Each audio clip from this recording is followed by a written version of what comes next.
Pemirsa, semangat perjuangan dan nilai kebangsaan yang diwariskan oleh Bung Karno, Presiden Republik Indonesia pertama, kini kembali digaungkan melalui peresmian renovasi rumah masa kecil Bung Karno bertajuk Warisan Api Perjuangan untuk Masa Depan Indonesia, di mana saat ini juga berlangsung peresmian tersebut dan rumah yang menjadi saksi awal perjalanan hidup sang proklamator hadir kembali sebagai ruang edukasi sejarah dan juga pengingat akan nilai-nilai perjuangan bangsa. Peresmian hari ini juga turut dihadiri langsung oleh Presiden Republik Indonesia kelima, Megawati Soekarno Putri, bersama dengan sejumlah tokoh nasional dan juga para pejabat daerah.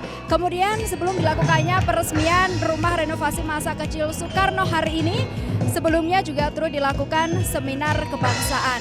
Lalu seperti apakah berlangsungnya acara ini? Berikut tayangan selengkapnya untuk Anda.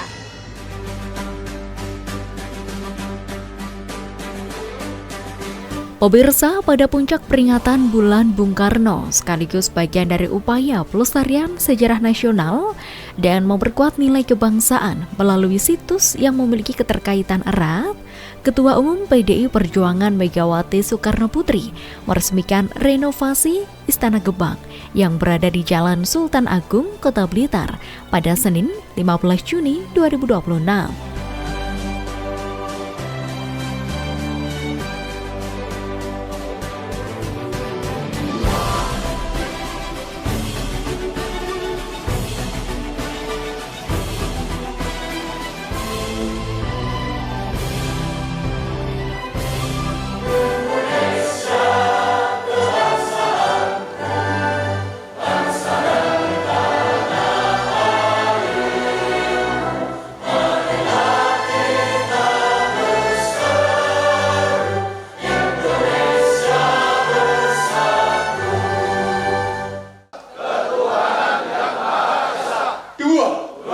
Kemanusiaan yang adil dan beradab.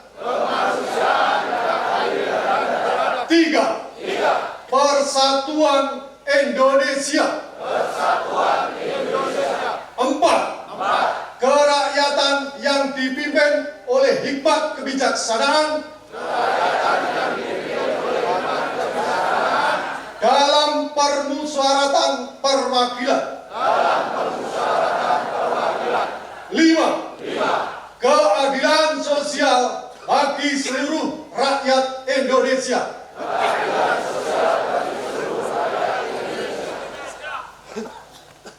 Sebagai manusia biasa, saya tidak luput dari kekurangan dan kesalahan. Hanya kebahagiaanku ialah dalam mengabdi kepada Tuhan, kepada tanah air, kepada bangsa. Itulah dedication of life-ku. Jiwa pengabdian inilah yang menjadi falsafah hidupku dan mengkhidmati serta menjadi bekal hidup dalam seluruh gerak hidupku. Tanpa jiwa pengabdian ini, saya bukan apa-apa. Akan tetapi, dengan jiwa pengabdian ini, saya merasakan hidupku bahagia dan manfaat. Soekarno, 10 September 1966.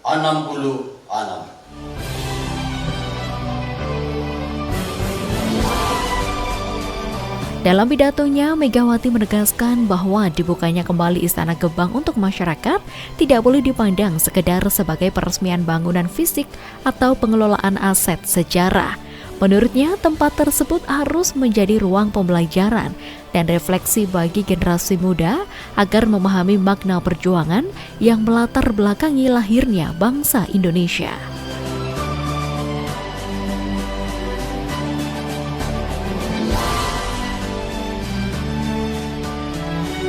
Karena saya juga memegang dua badan, maka yang satu namanya Badan Pembinaan Ideologi Pancasila, yang satu adalah Badan Riset Inovasi Nasional. Nah, untuk itu di dalam pembinaan ideologi Pancasila, saya mempopulerkan, mensosialisasikan dalam acara apapun, dan ini tentu untuk semua masyarakat. Kalau ada acara resmi, maka ada dua hal yang saya sosialisasikan adalah kalau saya nanti mengatakan salam Pancasila, kalian semua harus berdiri menyambut dengan salam Pancasila. Setelah itu nanti saya akan meneriakkan Haki Merdeka 3 kali. Tentu kalian akan selalu bertanya, sebetulnya Ibu Tik ada aja yang dibuat, tapi sebenarnya ini adalah apa? Tadi telah dibuat sebuah tarian dan menurut saya sangat bagus, indah.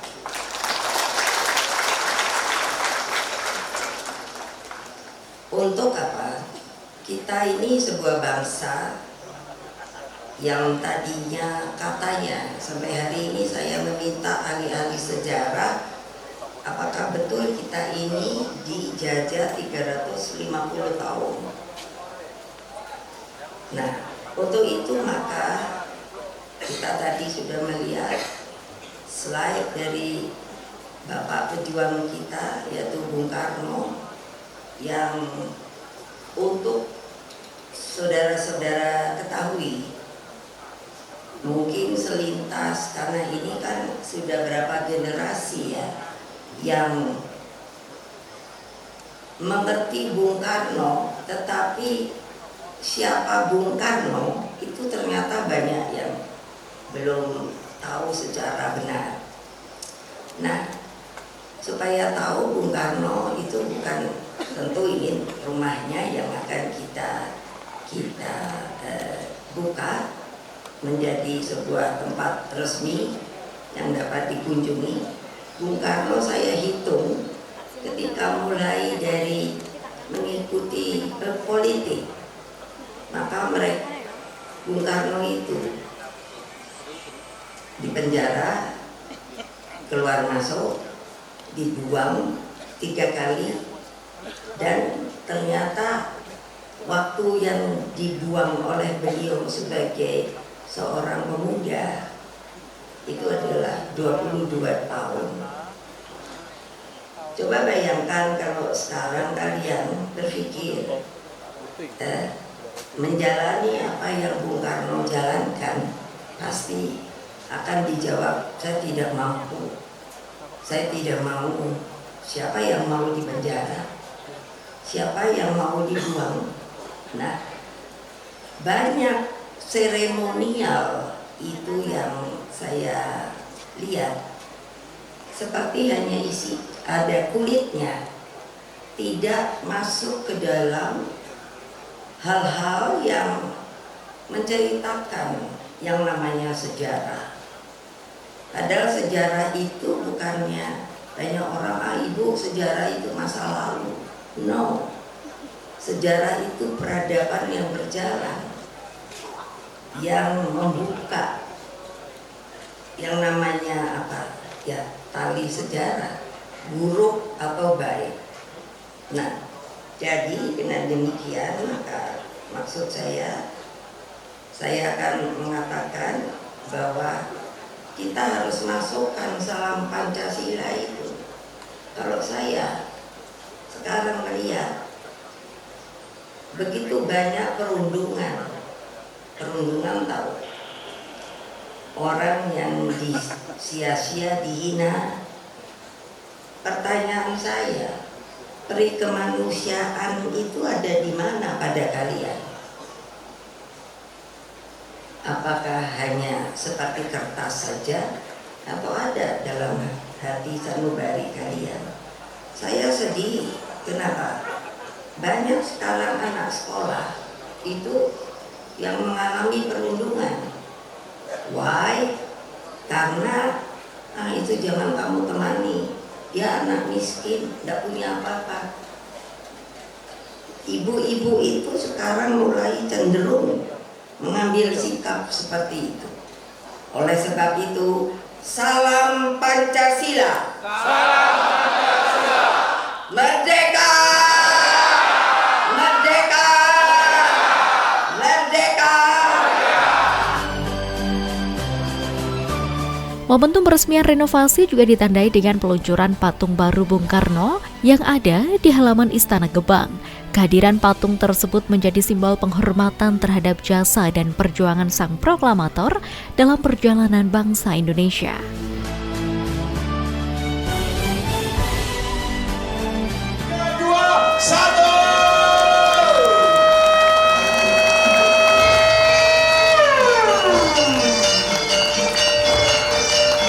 Ini adalah patung Bung Karno yang digambarkan sedang duduk sambil membaca, menghadirkan makna mendalam tentang kepemimpinan yang lahir dari ilmu pengetahuan, pemikiran, dan kecintaan terhadap proses belajar.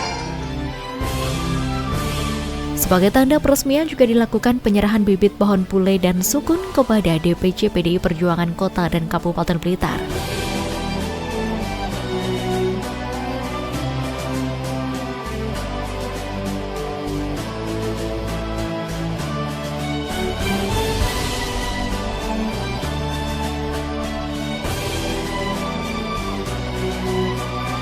Setelah meresmikan, Megawati didampingi keluarga, Romi Soekarno, Prananda Prabowo hingga Putih Guntur Soekarno menelusuri rumah masa kecil Bung Karno satu persatu ruangan.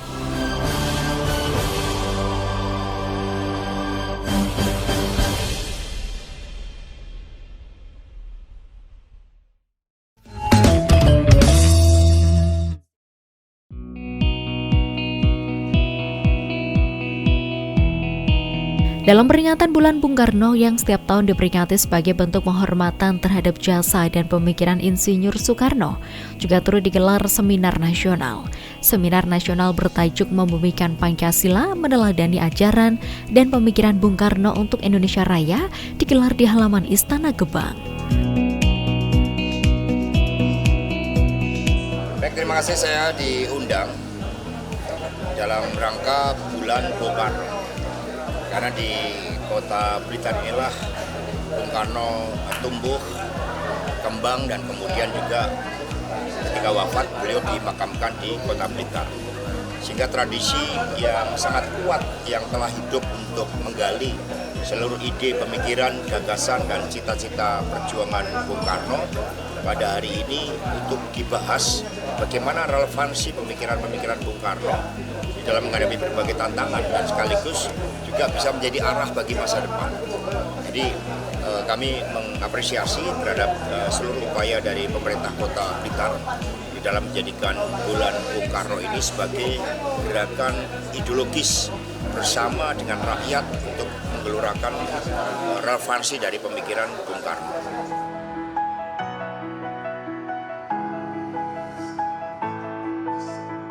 Seminar ini menghadirkan tokoh-tokoh penting yang mendalami pemikiran kebangsaan, di antaranya Sekretaris Jenderal DPP PDI Perjuangan Hasto Kristianto, serta akademisi dari Universitas Airlangga.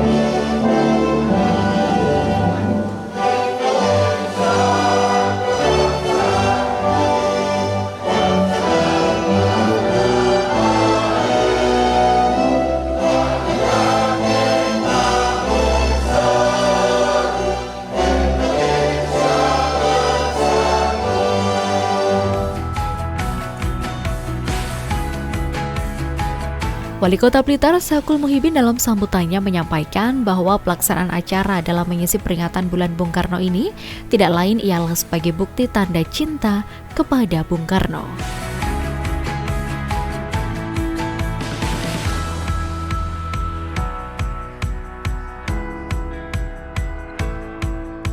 sini dulu dialektika pemikiran sekaligus dialektika gagasan tentunya menjadi hal yang sangat sering dilakukan oleh beliau Bung Karno pada saat di sini. Bapak Ibu hadirin yang saya hormati, saya muliakan, terkhusus Pak Sekjen, perlu kami sampaikan bahwa setiap bulan Juni di Kota Blitar adalah termasuk memperingati bulan Juni, bulan Bung Karno, di mana Kota Blitar juga satu-satunya kota yang mentahbiskan diri sebagai Kota Blitar Bumi Bung Karno. Maka dari itu kegiatan-kegiatan terkait dengan bulan Juni senantiasa kita semarakkan. Dimulai dengan tanggal 1, yaitu lahirnya Pancasila, diawali dengan grebek Pancasila sekaligus bedol pusoko Pancasila berupa kirab Pancasila yang dilakukan secara kebudayaan beriringan dari Istana Gebang sampai kepada Pemkot Kota Blitar. Diskusi ini juga menekankan pentingnya memperkuat karakter kebangsaan, menjaga toleransi dan membangun semangat gotong royong sebagai ciri khas bangsa Indonesia. Melalui seminar nasional ini menjadi momentum refleksi bagi seluruh elemen masyarakat untuk kembali meneguhkan komitmen terhadap nilai-nilai Pancasila dan cita-cita para pendiri bangsa.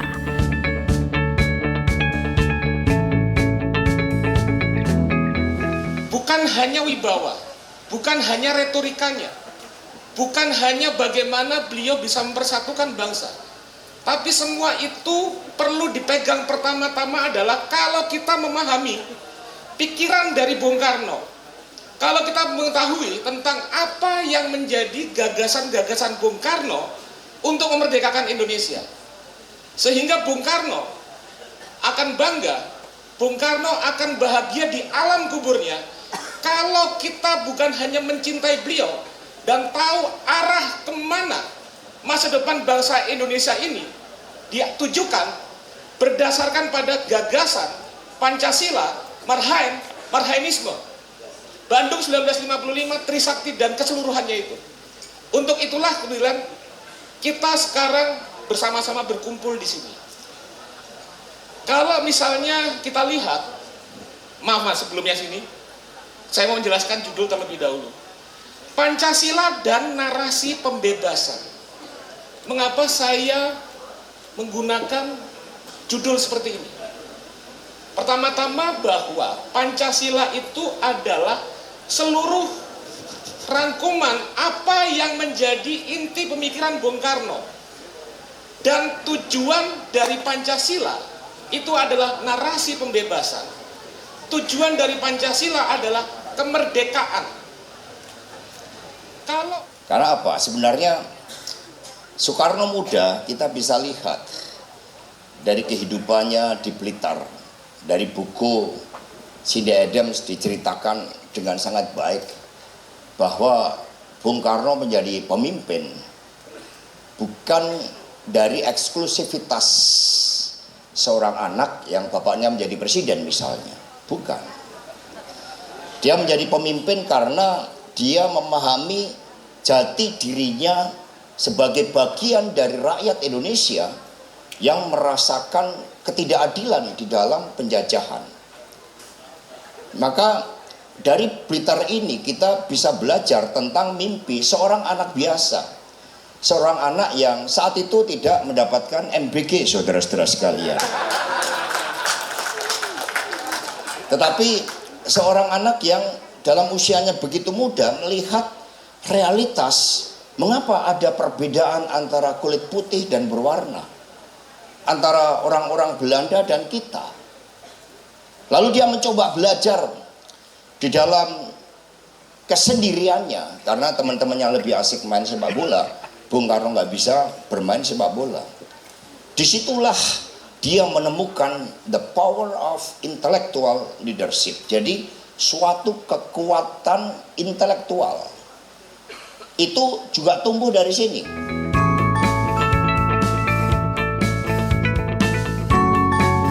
Peserta dalam seminar kebangsaan ini pun sangat aktif untuk menyimak pemaparan dari narasumber, juga nampak untuk memberikan pertanyaan kepada narasumber terkait tema yang diangkat dalam seminar kebangsaan kali ini.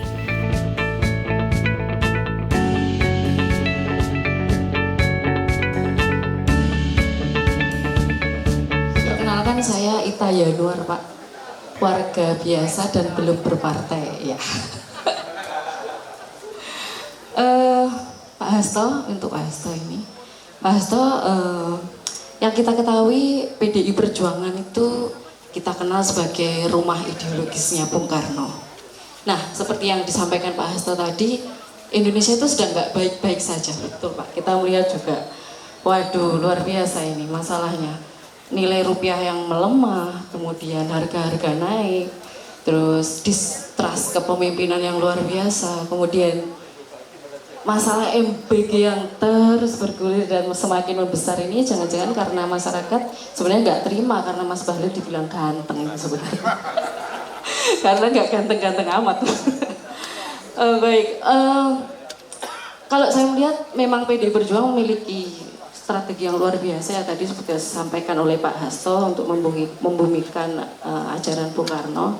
Namun pertanyaannya Bapak, bagaimana sebenarnya PDI Perjuangan dapat memastikan bahwa ajaran Bung Karno seperti Pancasila, kemudian Trisakti ini tidak hanya berhenti sebagai identitas partai, namun benar-benar bisa diterjemahkan ke dalam kebijakan-kebijakan negara. Itu yang menurut saya paling penting adalah bagaimana dapat diterjemahkan ke dalam kebijakan-kebijakan negara sehingga dapat memperkuat stabilitas rupiah, juga memperkuat perekonomian rakyat dan kesejahteraan rakyat Indonesia. Perubahan yang sangat fundamental itu setelah peristiwa 65. Itu terjadi perubahan dari aspek nation and character buildingnya, dari aspek kita sebagai bangsa yang punya ide, cita-cita menjadi pemimpin dunia, tiba-tiba hanya digeser menjadi Asia Afrika, menjadi ASEAN, dari bangsa yang sebelumnya punya orientasi menjadi bangsa samudera, tiba-tiba kita menjadi bangsa daratan. Dari bangsa yang sebelumnya mengedepankan nilai-nilai etika dan moral, tiba-tiba kita mengabaikan itu. Jadi sebenarnya kita bisa lakukan survei sederhana. Kita sering menghadapi kekuasaan. Kita di perempatan tiba-tiba di stop polisi. Jadi polisi tugasnya bukan untuk mendidik masyarakat tertib hukum, tetapi nunggu di perempatan jalan siapa tahu ada yang melanggar hukum.